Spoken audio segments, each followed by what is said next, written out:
நான் போகாவிட்டால் துணையாளர் உங்களிடம் வரமாட்டார். நம் ஆண்டவராகிய இயேசு கிறிஸ்துவின் அன்பும் அருளும் அமைதியும் மகிழ்ச்சியும் உங்கள் அனைவரோடும் இருப்பதாக. அன்பிற்கு பிரியமுள்ள சகோதர சகோதரிகளே, இன்று நம் தாயாம் திரு அவை மறைசாட்சியான புனித பங்குராஸ் அவர்களை நினைவு கூர்ந்து ஜெபிக்க நமக்கு அழைப்பு தருகிறது. யார் இந்த பங்குராஸ்? 14 வயதிலேயே கிறிஸ்துவுக்கு சாட்சியாக மரித்தவர், இரத்தம் சிந்தியவர். தன்னுடைய இளமை அந்த சிறு பொழுதினிலேயே பெற்றோரை இழந்து விட்டார். பிறகு ரோமாபுரிக்கு சென்று கல்வி பயின்ற அந்த தருணத்தில் கிறிஸ்துவை ஏற்றுக்கொண்டு முழுமையாக கிறிஸ்துவின் அடையாளமாக அவர் வாழ்ந்தபோதுதான் தியக்லோசியன் என்கிற மன்னனால் கொடுமையாக சித்திரவதை செய்யப்பட்டு தலை துண்டிக்கப்பட்டவனாக 14 வயதிலேயே கிறிஸ்துவுக்காய் இரத்தம் சிந்தி மரித்தவர்தான் புனித பங்குராஸ் அவர்கள். இன்றைக்கு இருக்கிற மாணவ மாணவியர்களின் சிறுவர்களின் பாதுகாவலராக இவர் இருக்கின்றார்.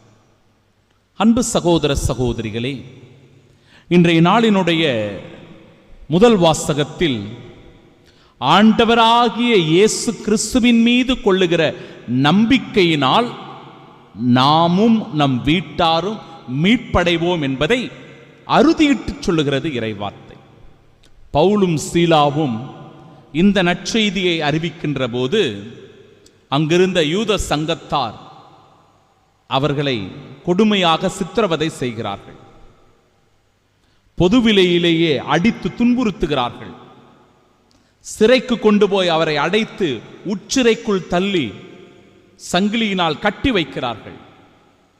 ஆனாலும் பவுலும் சீலாவும் இந்த துன்புறுத்தல்களை சித்திரவதைகளை பொருட்படுத்தாமல் கிறிஸ்துவின் பொருட்டு மிக உற்சாகமாக மகிழ்ச்சியோடு புகழ்பாக்களை பாடி துதிகளை ஏறெடுத்து ஆராதனை செய்து புகழ்கிறார்கள்.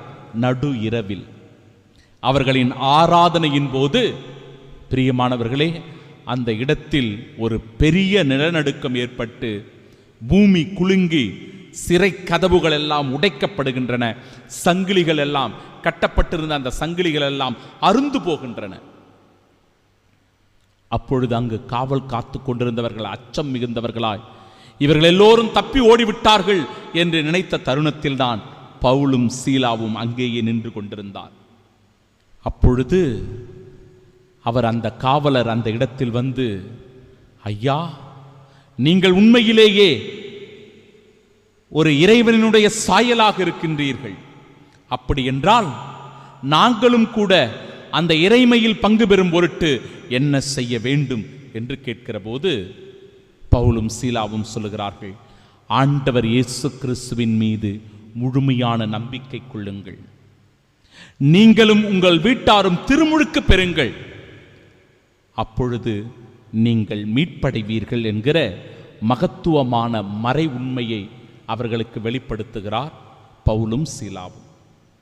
அன்பிற்குரிய சகோதர சகோதரிகளே, இன்றைய நாளினுடைய நற்செய்தி வாசகத்திலும் கூட பாவம் என்றால் என்ன, நீதி என்றால் என்ன, தீர்ப்பு என்றால் என்ன என்பதை ஆண்டவர் இயேசு தெளிவாக விளக்குகிறார். ஏனென்றால் இந்த உலகம் இவற்றை பற்றிய தவறான பார்வையை கொண்டிருக்கிறது.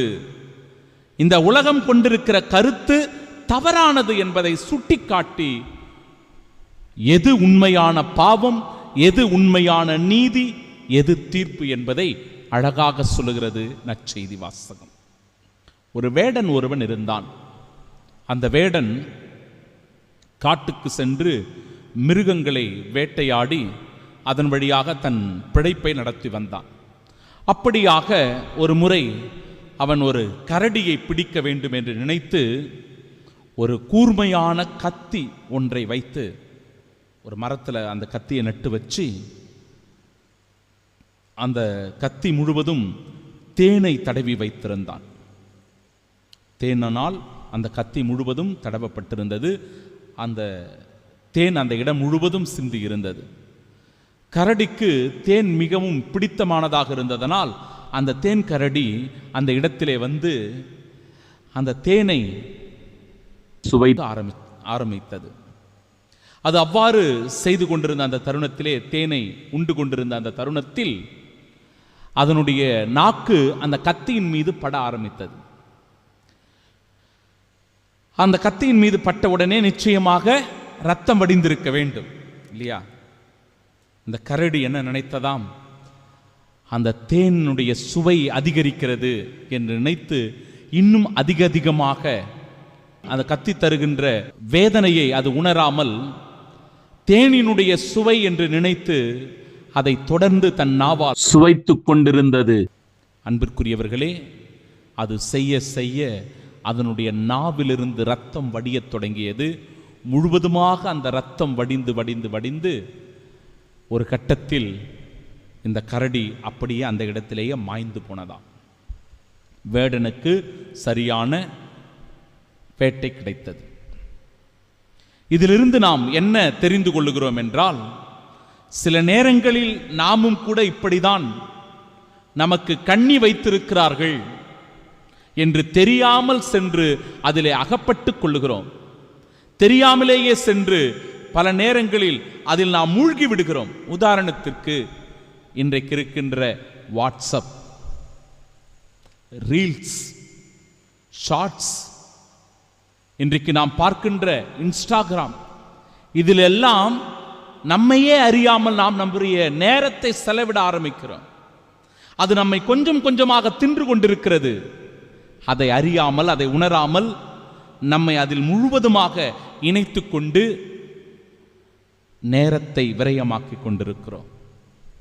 ஆம் அன்பிற்குரியவர்களே, பாவம் எது என்பதை நற்செய்தி சொல்லுகிறது.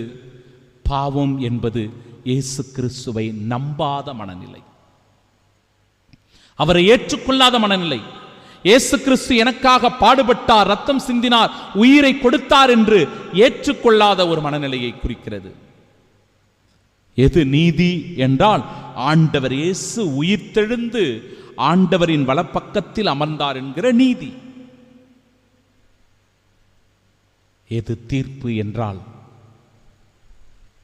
அன்பிற்குரியவர்களே, தன்னுடைய இரத்தம் சிந்துதலின் வழியாக, மரணத்தின் வழியாக ஆண்டவர் இயேசு கிறிஸ்து சாத்தானையும் சாவையும் வெற்றி கொண்டதுதான் தீர்ப்பு என்பதை அழகாக வலியுறுத்துகிறது இன்றைய நாளினுடைய நற்செய்தி வாசகம். இந்த மறை உண்மைகளை உணர்ந்தால் பாவம் எது, நீதி எது, தீர்ப்பு எது என்பதை உணர்ந்து கிறிஸ்துவுக்கு உண்மையுள்ள சாட்சிகளாய் நாம் வாழ்வோம். ஆமென்.